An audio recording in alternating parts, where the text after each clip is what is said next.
price action does look choppy, but the data which we talked about stands true. If you do look at this zone, we talked about the standard deviation zone for XRP, and right now it is playing out well.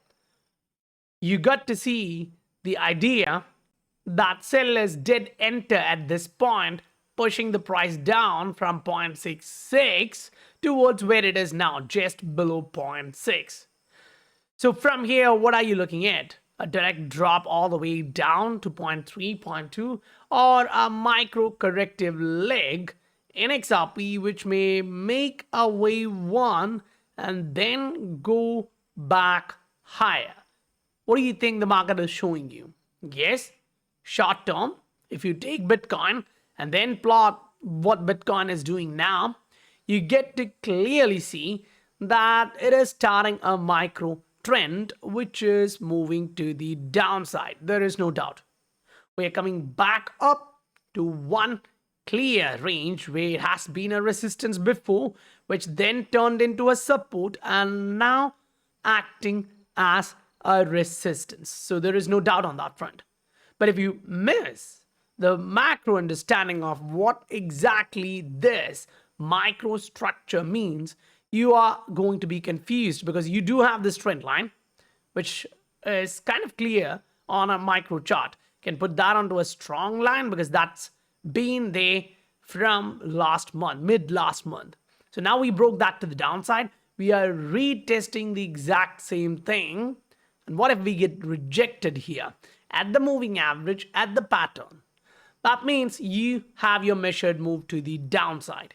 What would be that measured move? What will happen to the altcoin ecosystem while Bitcoin do this?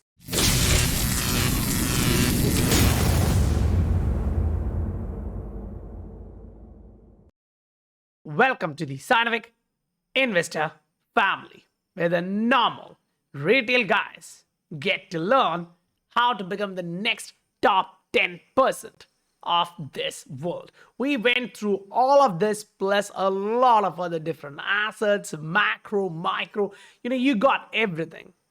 While the price was still close to 69,000, the idea of we're going to come close to 62,000 range was shared with you.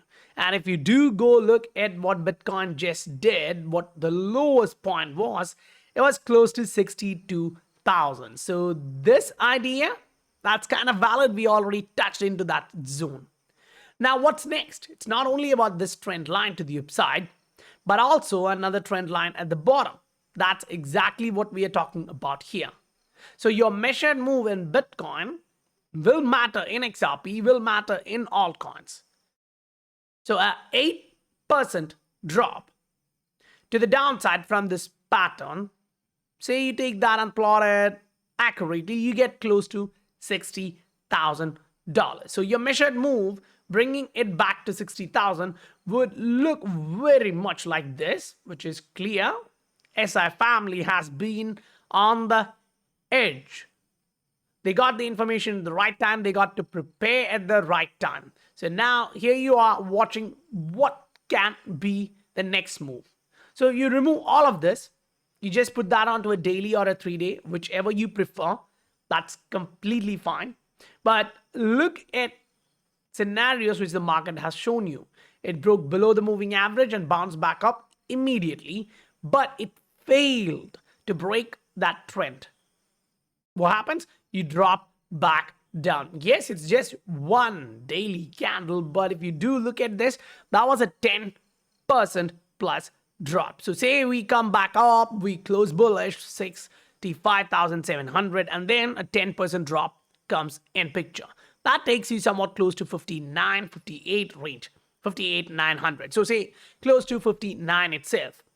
So now the duty which we have is to zoom out so that we understand the current structure, the short to medium term structure, last 3 to 6 months of price action, in context with what we've been watching over a year.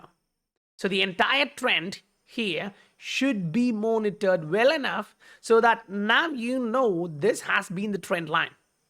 This is exactly what we are talking. Now, we didn't touch that bottom yet, but all that micro signals does bring you back into this macro idea which I shared with the SI family last month. So it's been a week, but now it's playing out. So in the SI family, you get to take the advantage of all of this at the right time before the price actually start dropping. Now, why is this important? It's not just one touch on this trend line. Market has been showing that this particular trend line has been valid for a long period of time. So you come back and you hit that trend line and bounce off. This has been the case in 2022 December. Since then, it's 1, 2, 3, 4. Already total 5 touches on that trend line, and you're coming back down for the 6th time. Now, what's the other data point which you can actually argue about? One local high has been 58% to the upside, and the other one was 32. Now, if you do look at this local top, it's close to 70%. So you can actually see that the price action is trending to the upside in that mean direction, but the corrective wave to the downside is much smaller. So first, if you don't see a bounce at 60,000, what's the worst case scenario? You should be looking for something like this, where the price action can come back down to 56. That is going to be a worst case scenario here, which again, if you zoom a little bit further to understand what all this means, if you are like, okay, I clearly don't get that, that's you zoom out 3-day or a weekly chart is going to serve you better. And what you are supposed to do here is to just take a range so that you know what the price action is doing. This has been the long-term resistance from 2021, and you just plot that. You just look for where the sellers entered last time. Now you're watching buyers entering at the same exact territory, which is huge, because even if you go on a weekly chart or a monthly chart and argue about the same point, you will see this. Whatever the market watchers are giving you, this is something you should watch clearly and understand. One, the trend is to the upside. You're consistently making higher highs and higher lows. Two, even with all of these choppiness, news drop and all, you're still maintaining the long-term resistance as a support. Now, what's the trouble? I would argue this is a trouble. When you do zoom in, what you're watching with the weekly moving average is that it is getting saturated. And usually, historically, when it gets saturated, what happens is a drop. So if you like to see a drop like this, last time that was like 50% plus. But then we also know that last time around in the entire market, we've been watching those kind of moves every now and then. We used to get 35-40% drops. In this cycle, it has been much more mature with all these institutions. All that we have seen, the biggest is here, which was close to a 29-30% drop. So if you put all of that into perspective, I would argue, yeah, that 30% in itself is a huge drop. So coming back down to 53 should be the worst case on the macro chart.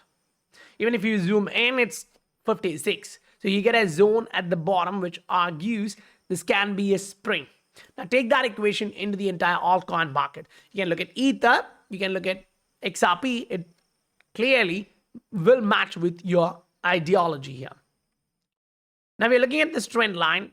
Ether on a daily chart is showing you there is a possible ABC structure which may push it close to 3,000 or just below that, which is going to be a bullish thing. Now say the price bottoms in it here itself, making a double bottom structure and bounce off, breaking this micro trend line, which would be 3450. If you do get to see that it is completely bullish, it's saying you're making a higher low on a higher time frame, say a 3-day or a weekly, and then you're moving back up. Now, you come look at XRP. What's interesting is that it is still close to that highs. Yes, you're getting long wicks. It is showing you something bad right now for the weekly candle, which, like, if your upper shadow is too long, we call it a hammer, meaning the price went to the upside and you got rejected. We argued about this while we were still at 0.66. Now we get to see that argument of supply coming in is matching with whatever we've been talking through. But then you go into a 3-day chart, zoom in on what you can actually see. And you're like, okay, the supply came in, but still they tried to push the price up. But what matters is the current 3-day candle. Historically speaking, when you do get these candles, you drop. Now, what's the average drop from the local high? It has been a 50% drop after the SEC extension to the upside, then a 20% drop. Then if you pull this one, that's another 40% drop. So when I say, guys, watch for 0.44, some get emotional saying, how the can that happen? I'm like, no, guys, no. Watch. A 30% drop means you can come back to 0.45. A 40% drop, which is kind of the average here, gives you an idea you're going to come back to 0.39. So if you missed 0.4, maybe the Almighty is about to give you another opportunity. But yeah, watch for a reversal signal. If it comes down to 0.45 and shows you a reversal signal, just like this to the downside, at that point it will be the upside. Don't say, I told you to wait for 0.4. Watch what the market shows you. If this works out this perfectly, what else do you need? You got that bottom signal, you got this top signal. Now that's a local top. However, that is useful for you if you want to buy 30% lower. That's simple. Follow the market or else be in the scientific investor family where I post each and everything I see for the scientific investor family. 1,200 plus members readily going through all of these posts every single day. We go through the market. We create all the updates, give you the right thought process in a week. Think we are going to give you at least 80 to 100 posts, most likely 100 plus, but say worst case, I get a flu, still you get 80 to 100 updates in a week. So you get to understand what the market is doing and you get to understand what different assets are doing, whether it's crypto or commodities, you get to understand those. So guys, if you want to join the scientific investor family, use the link in the description below and meet me there. If you haven't smashed that like button yet and you think you received some value from this video, smash that like button for me. I'll meet you guys on the next video. Bye for now.